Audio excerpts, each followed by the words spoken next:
Please join Michael Voris on July 15th through 17th for a second annual weekend retreat in Bloomington, Indiana, at the grounds of the Franciscan Friars of Immaculate. The retreat's theme will be the Church Triumphant, and we'll discuss the current crisis in the Church, as well as our response in charity and boldness. Please click on the link for registration details and information. God bless.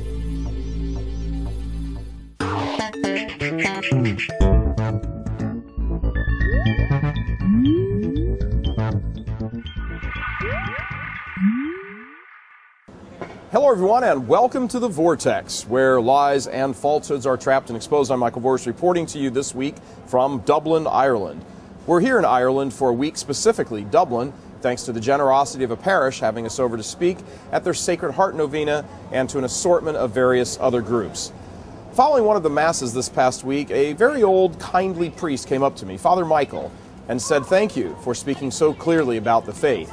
He told us that he'd been a priest for over 50 years and could not believe what had happened to the church over here in Ireland since the time he was ordained. And still holding onto my hand, he leaned into me with the greatest of Irish brogues and said, "I don't blame the people, they haven't been told. I blame the clergy, and I blame the bishops." God love you, Father Michael. As they say in Ireland, for sure, truer words were never spoken.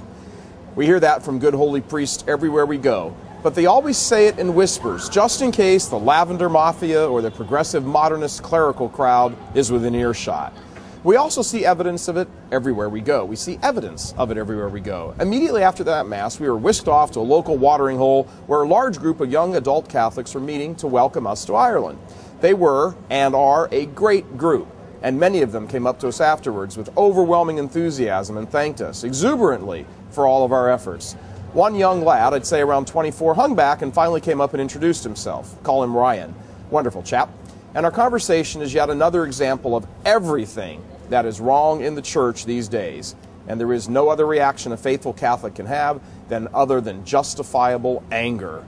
Ryan said to me that he wasn't baptized and wasn't even sure he believed in God, although the existence of God seems to make more sense to him. He said he was giving Catholicism a serious looking over because, and get this, the horrors that have resulted from the secular humanist world point of view point to the fact that this system of beliefs just can't be right, and that Catholicism, real Catholicism, he made the distinction, not me, was the only system that seemed to make sense and provide coherent answers to the moral chaos we have all around us. Awesome. Splendid. But here's what gets you angry. He said the morality of the church seemed to make sense to him, but as far as the teaching and the faith from which that morality springs, he couldn't find anyone to explain it to him. Even many of his friends that are Catholic that brought him to the club were strong in belief, but lacking in being able to explain the fundamental teachings of the church. He said whenever he looks to officials in the church, he gets no substance. Imagine that. So look at this. Here's a young fellow, spiritually starving, looking for answers to life's questions, the questions of life, and wandering about the world with almost no one to help him. His Catholic friends, dedicated in their commitment to the rightness of the faith, are themselves diminished in their own ability to articulate why the church teaches what it does. And why? Because the church leadership has left them to fend for themselves. Too many shepherds have simply left the sheep to be devoured. There was a time in Ireland and the U.S. when a young man like this could have simply knocked on the rectory door of any parish in Ireland and sat down with a priest who could have answered every one of these questions the young chap had.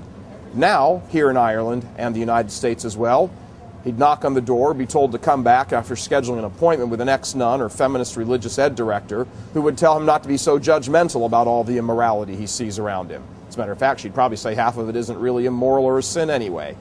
They'd invite him to some stupid class where he'd cut out drawings of Jesus from construction paper and glue them onto banners or write out diaries explaining how he feels. This garbage has got to stop in the church.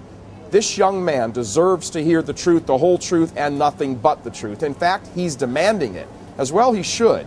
This mealy-mouthed, never give offense to anyone approach of never calling a sin and refusing to ever breathe a word about the eternal consequences of immorality, all of this has got to stop. The church must be taken back from these gray-haired lesbian nuns and terrified clergy and tyrannical but ever soft-spoken religious ed directors and returned to its proper place. These people need to stand in front of crowds of young adult Catholics crying for leadership and the truth and stumbling to find their voice and realize that they are ever so precious to our blessed Lord, even if they aren't precious to them. The abandonment of these souls is an absolute cause of justifiable anger. If souls being left to fend for themselves while leaders blithely ignore them for the sake of political and theological correctness doesn't make you angry, then pray tell, you must have no pulse. Ryan has agreed to keep in continual contact with us through email and the Real Catholic TV website. Please pray for him, and that the light of faith that has already begun to ever so slightly emerge in him come to its full brilliance, and he come into the one true faith, the one holy Catholic Apostolic Church, of whom Peter is the head. We all need to get a little more angry about the current state of affairs. Oh, pray for the bishops, my fellow Catholics. Pray for the bishops. God love you. I'm Michael Voris. Please help us keep delivering these kinds of messages that so desperately need to be heard and acted on. Join RealCatholicTV.com today as a premium subscriber. Become immersed in the faith established by Jesus Christ. The Catholic Church is the only hope against evil because that is its God-given mission. As our Lord said, apart from me, you can do nothing. Join RealCatholicTV.com today as a premium subscriber and come to learn and love Christ more deeply.